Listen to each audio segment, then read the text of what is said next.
So we're going to talk about testosterone and its relationship to men's health, women's health, and some of the developmental and cyclical changes that happen through the day. So first off, like testosterone, what are some of its key value characteristics that it delivers to the hormonal system? Yeah, so I'll speak from a female perspective. It helps with libido, it helps with lean muscle mass. It's a brilliant motivator for the brain, so it's almost like an antidepressant. So it really helps to support and uplift mood and motivation for life. Yeah, it's really, think of it as like vitality. It's your get up and go hormone. It, like you said, helps to build muscle, helps with recovery and brain function and cognition and productivity. Libido obviously is a big one that's often talked about. And this is something that fluctuates differently in men and women. So women have more of this monthly cycle, which you can talk about. Men, we tend to have more volatility in our testosterone as the day goes on. So typically testosterone is higher in the morning or the earlier part of the day.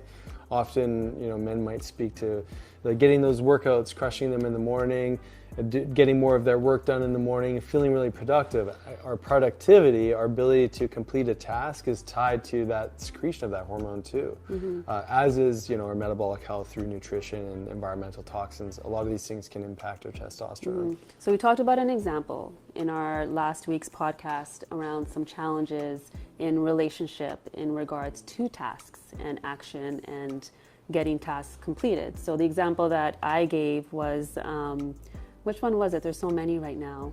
Were you talking about the chairs? No, we talked about the chairs on the podcast.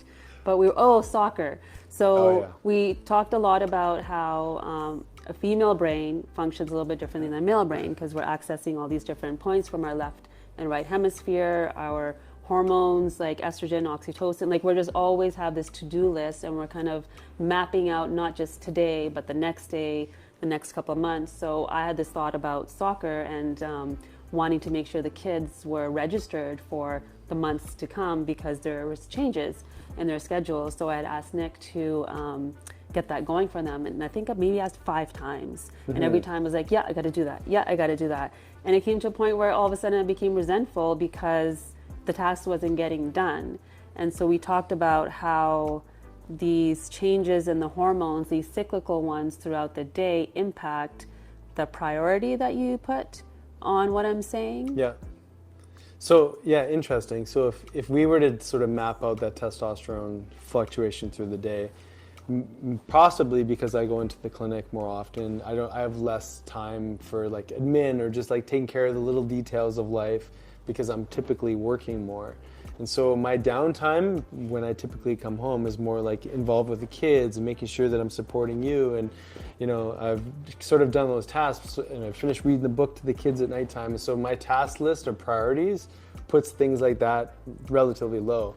But it's funny, now that we've had this conversation around the soccer thing, what I realized is I took 1 or 2 action steps to completion and actually never heard back from the company.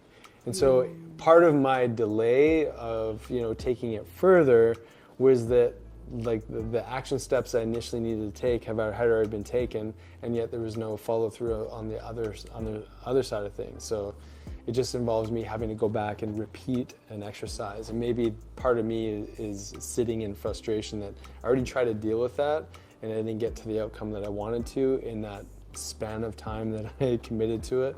And so then other things have been prioritized above that. Right. So, whereas for me, it was like I wanted that off my checklist and not have to think about it. And the reason why we bring this up is that this is what can create a lot of disconnect in relationship because of those frustration, all of that, because of those different hormones that are actually at play in those moments. And so for me as a female counterpart, my testosterone is only really peaking around ovulation. So if I have to step into using testosterone to be more action oriented and whatnot, maybe a week before my cycle where naturally that goes down and libido goes down and I'm not supposed to access it in that same way. If I have to, it then creates disconnect within me. Yeah, and then you feel like I'm letting you down. Right. Right? Yeah. Yeah. Yeah, so that's a challenge.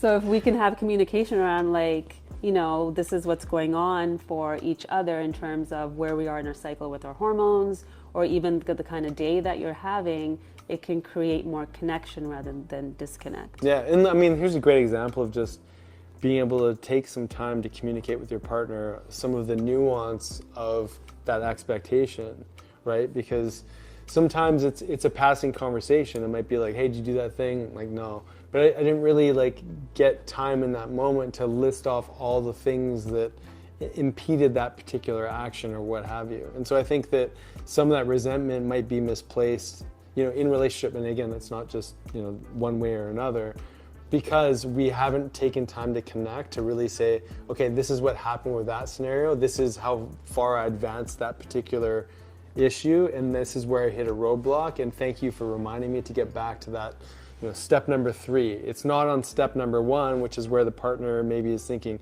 you haven't done anything. It's actually advanced further, but I haven't taken the time to communicate that. And I think that in relationships, recognizing that is super important, because maybe as a man appreciating his woman in a particular phase of her cycle, she might be more irritable or might be more resentful at a particular phase in her cycle. And maybe that's a time to really just sit down and make some space to connect, to say, okay, listen, I know you brought this thing, you've had to repeat it a few times. This is actually the intention and the action that I took. This is as far as it got. And I just wanted to let you know that I'm hearing what you're saying. And I did take some steps. It's just that I haven't been able to take it to point number 5 yet. I'm still stuck on point number 3. So I hear you, thank you.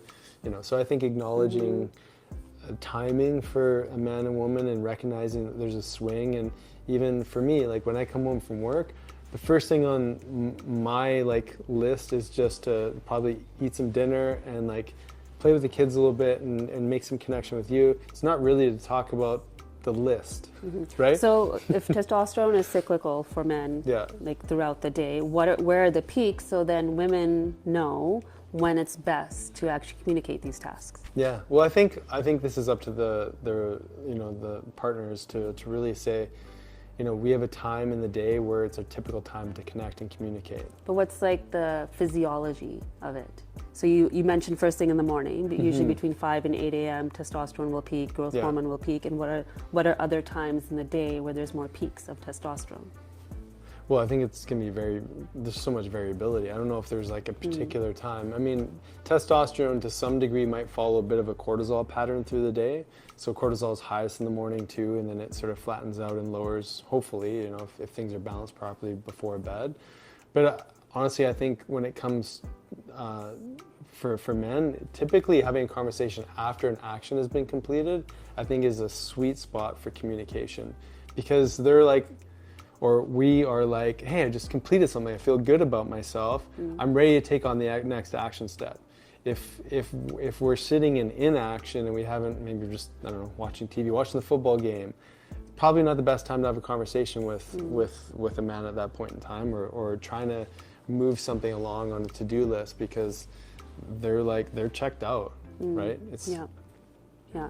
So the other element with testosterone is that it's very intimately connected with dopamine. So testosterone actually helps to raise dopamine, and we talked about it being that motivation or that motivator in the brain.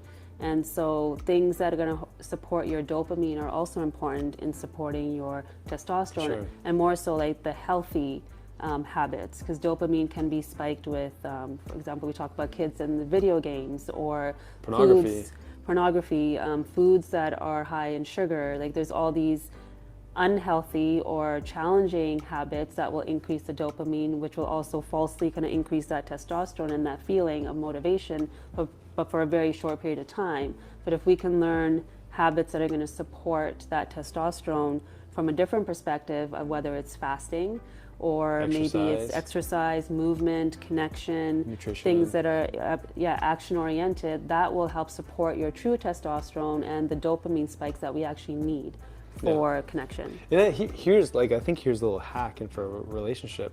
If you get your partner to do the smallest thing, you can probably build on that. You know what I mean? hey, something that I know you can do. Oh, like in seconds. Right. It's like, can you go add some more toilet paper to the room? Like, amazing. I can totally do that. Right. Wow, you did such a great job with that. Right. Like, how about, like, hey, do you mind just throwing the stuff in the dryer? Oh, no problem. And then for us, because we're like, geez, like, I'm so productive. I'm getting stuff you're getting done. your checklist We're getting done. hits of Yeah. testosterone dopamine. I completed a task. My wife is so happy. So Yeah, like, ladies, that's this great. is when you ask the next question. Yeah. That you need, maybe the bigger task after So that. I think when you can build on a momentum that's started, and you know, I think this is true for men and women regardless. You know, when you say commit yourself to exercise and you show up on day 1, on day 2, day 3, at some point it starts to become habit. It just gets easier.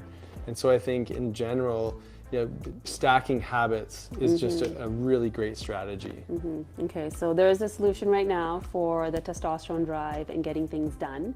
Yeah, baby is tasks. to baby tasks to the and big then ones. pile on to the next one. Enjoy. Let us know how it goes.